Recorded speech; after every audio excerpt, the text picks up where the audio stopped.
एक बार हजरत ख्वाजा मोइनुद्दीन चिश्ती रहमतुल्लाह अलैहि इस्लाम का पैगाम फैलाने की नीयत से अपने कुछ मुरीदों के साथ अजमेर शरीफ के एक स्थान पर तशरीफ लाए। जिस मुकाम पर हजरत ख्वाजा मोइनुद्दीन चिश्ती रहमतुल्लाह अलैहि ने कयाम किया, वहां के करीब ही एक बड़ा तालाब था जिसे स्थानीय हिंदू लोग अनासागर कहते थे। उस दौर में इस तालाब की वसात और पवित्रता के कारण हिंदू समाज में इसका बहुत एहतराम किया जाता था। उनका यह अकीदा था कि जो शख्स दिन भर गुनाह करने के बाद इस तालाब में गौस्ल करता है, उसके तमाम गुनाह धुल जाते हैं। इसी वजह से वे इस तालाब को हमेशा दियों से सजाए रखते थे। कहा जाता है कि इस तालाब में हर रात दिए जलाने के लिए तकरीबन 3 मन तेल की जरूरत होती थी। तालाब की पवित्रता के कारण वहां सभी हिंदुओं को दाखिल होने की इजाजत नहीं थी। सिर्फ आला तबके के ब्राह्मण ही वहां गौस्ल कर सकते थे और तालाब के पानी को छू सकते थे। उनका यह मानना था कि अगर ब्राह्मणों के अलावा कोई और तालाब के पानी को छू ले तो पानी नापाक हो जाएगा। हजरत ख्वाजा मोइनुद्दीन चिश्ती रहमतुल्लाह अलैहि और उनके मुरीद लंबे सफर से थके हुए थे। कुछ देर आराम फरमाने के बाद जब नमाज का वक्त हुआ तो ख्वाजा मोइनुद्दीन चिश्ती रहमतुल्लाह अलैहि ने हजरत बख्तियार काकी रहमतुल्लाह अलैहि को अजान देने का हुक्म दिया। हुक्म पाकर हजरत बख्तियार काकी रहमतुल्लाह अलैहि ने अजान देना शुरू किया। उस वक्त हिंदुस्तान में तौहीद का पैगाम और अजान के अल्फाज किसी ने नहीं सुने थे। जब लोगों ने पहली बार अजान के अल्फाज सुने तो उनके दरमियान हलचल मच गई। लोग अपने घरों से बाहर आकर एक दूसरे से कहने लगे, ये फकीर लोग कहां से आ गए और ये क्या पढ़ रहे हैं। अजान खत्म होने के बाद हजरत ख्वाजा मोइनुद्दीन चिश्ती रहमतुल्लाह अलैहि और उनके साथियों ने अनासागर तालाब पर जाकर वुजू करना शुरू किया। जब हिंदू पुजारियों ने देखा कि एक अजनबी दरवेश उनके मखसूस तालाब का इस्तेमाल कर रहा है तो उनके दिल में गुस्से की आग भड़क उठी। एक पुजारी बोला, यह दरवेश कहां से आ गया। बिना हमारी इजाजत के इसने हमारे पाक तालाब को हाथ लगा दिया। हम इस तालाब को कितना मुकद्दस मानते हैं और इन मुसाफिरों ने इसे नापाक कर दिया है। इसका कोई हल निकालना ही होगा। इसके बाद हजरत ख्वाजा मोइनुद्दीन चिश्ती रहमतुल्लाह अलैहि ने तमाम साथियों के साथ मिलकर जमात के साथ नमाज अदा की। लोग ये मंजर देखने लगे और कहने लगे, ये तो कोई अजीब फकीर है। हमारे मंदिरों में सब देवी देवता मौजूद हैं और ये उनकी इबादत न करके किसी नए खुदा की इबादत कर रहा है। अगर मंदिर के बाहर भी कोई खुदा है तो उसे भी मंदिर में रखा जाना चाहिए ताकि लोग उसकी भी पूजा कर सकें। शाम ढलने लगी। शाम होते ही राजा पृथ्वीराज के ऊंटों के चरवाहे अपने ऊंट लेकर उस जगह पहुंचे। इत्तेफाक से हजरत ख्वाजा मोइनुद्दीन चिश्ती रहमतुल्लाह अलैहि उसी जगह पर तशरीफ फरमा थे जहां आमतौर पर राजा के ऊंट आराम किया करते थे। चरवाहों ने देखा कि एक दरवेश का काफिला उनके मुकाम पर आकर बैठा है।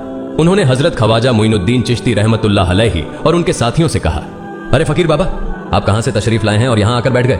क्या आपको मालूम नहीं कि यहां रोजाना राजा पृथ्वीराज के ऊंट आराम फरमाते हैं। राजा के ऊंट यहां आराम करते हैं। ये जानते हुए भी आपने यहां बैठने की जुर्रत कैसे की। हजरत ख्वाजा मोइनुद्दीन चिश्ती रहमतुल्लाह अलैहि ने उन चरवाहों को नरमी से जवाब दिया, बाबा, हम मुसाफिर हैं और अनजान हैं। हमें मालूम नहीं था कि इस मुकाम पर राजा के ऊंट आराम करते हैं। चूंकि हम पहले ही यहाँ रात गुजारने का इरादा कर चुके हैं, तुम अपने ऊंटों को आज किसी और जगह आराम देने ले जाओ। आसपास बहुत सी जगहें हैं। हजरत ख्वाजा मोइनुद्दीन चिश्ती रहमतुल्लाह अलैहि का जवाब सुनकर पृथ्वीराज के चरवाहे बोले, फकीर की हिम्मत तो देखो, कहता है कि राजा के ऊंटों को कहीं और ले जाएं और खुद यहाँ बैठे रहेंगे। फकीर बाबा, ये तो हरगिज मुमकिन नहीं है। राजा के ऊंट अपने ही मुकाम पर बैठेंगे। यह कहकर चरवाहों ने हजरत ख्वाजा मोइनुद्दीन चिश्ती रहमतुल्लाह अलैहि और उनके साथियों को वहां से उठाने के लिए दुर्व्यवहार करना शुरू कर दिया। हजरत ख्वाजा मोइनुद्दीन चिश्ती रहमतुल्लाह अलैहि बहुत ही सरल स्वभाव के थे। जब उन्होंने देखा कि चरवाहे दुर्व्यवहार कर रहे हैं तो उन्होंने बख्तियार काकी रहमतुल्लाह अलैहि से कहा, बख्तियार, हम यहाँ बैठकर क्या करेंगे। जब राजा के ऊंटों को यहीं बैठाना है तो रहने दो, ऊंट यहीं बैठे, हम यहाँ से जा रहे हैं। यह कहकर हजरत ख्वाजा मोइनुद्दीन चिश्ती रहमतुल्लाह अलैहि अपने साथियों के साथ वहां से चले गए। अगली सुबह जब ऊंटों को फिर से चरागाह में ले जाने का समय आया तो चरवाहे ऊंटों को उठाने की कोशिश करने लगे, लेकिन बार बार कोशिश के बावजूद वे ऊंटों को उठा नहीं सके, क्योंकि अल्लाह के वली हजरत ख्वाजा मोइनुद्दीन चिश्ती रहमतुल्लाह अलैहि ने कहा था कि ऊंट यहीं बैठेंगे।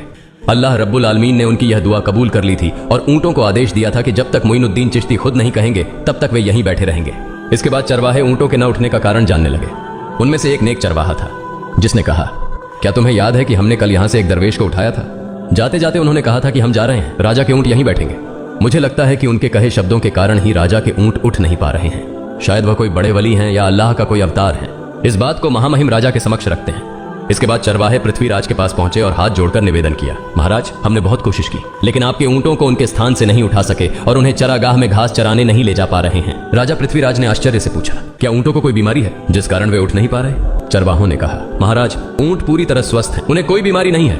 पृथ्वीराज ने कहा, तो फिर वे अपनी जगह से क्यों नहीं उठ रहे। चरवाहों ने कहा, महाराज, कल उस स्थान पर एक दरवेश बैठे थे। हमने उनके और उनके साथियों के साथ काफी दुर्व्यवहार किया और उन्हें वहां से उठा दिया था। जाते जाते उन्होंने कहा था, राजा के ऊंट यहाँ बैठेंगे और उठेंगे नहीं। हमें लगता है कि दरवेश की बद्दुआ के कारण ही ऊंट अपनी जगह से नहीं उठ पा रहे हैं। तब पृथ्वीराज ने हुक्म दिया, अच्छा, जाओ और उस दरवेश को मेरे पास ले आओ। जब हजरत ख्वाजा मोइनुद्दीन चिश्ती रहमतुल्लाह अलैहि पृथ्वीराज के दरबार में पहुंचे तो पृथ्वीराज ने उनसे पूछा, ए दरवेश, आपने मेरे ऊंटों को क्यों पंगु बना दिया है। मेरे ऊंट भूखे मर रहे हैं, कृपया अपना जादू उनसे हटा लें।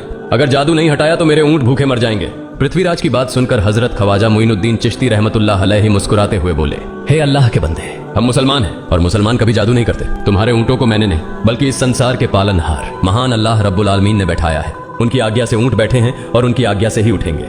लेकिन मैं उस सर्वशक्तिमान से प्रार्थना कर सकता हूं कि वह तुम्हारे ऊंटों को उठने की अनुमति दे। इसके बाद हजरत ख्वाजा मोइनुद्दीन चिश्ती रहमतुल्लाह अलैहि ने अल्लाह से दुआ की, हे अल्लाह, इन ऊंटों को उनकी जगह से उठने की तौफीक दें। हजरत ख्वाजा मोइनुद्दीन चिश्ती रहमतुल्लाह अलैहि की दुआ करते ही चरवाहों ने देखा कि ऊंट अपनी जगह से उठकर चरागाह की ओर बढ़ने लगे। यह दृश्य देखकर चरवाहे चकित रह गए और हजरत ख्वाजा मोइनुद्दीन चिश्ती रहमतुल्लाह अलैहि की करामत की खबर पूरे अजमेर में फैल गई। जैसे जैसे हिंदुओं के बीच हजरत ख्वाजा मोइनुद्दीन चिश्ती रहमतुल्लाह अलैहि की करामत की बातें फैलने लगीं और इस्लाम की महानता उनके सामने प्रकट होने लगी, मंदिर के पुजारी भयभीत हो गए। वे सोचने लगे, अगर यही चलता रहा तो सभी हिंदू मुसलमान बन जाएंगे। तब वे पृथ्वीराज के पास पहुंचे और निवेदन किया, महाराज, ये दरवेश हमारे राज्य में अशांति फैला रहे हैं। यदि आपने अभी इनका कोई उचित समाधान नहीं निकाला तो ये दरवेश सभी हिंदुओं को मुसलमान बना देंगे और तब हमारे देवताओं की पूजा करने वाला कोई नहीं बचेगा।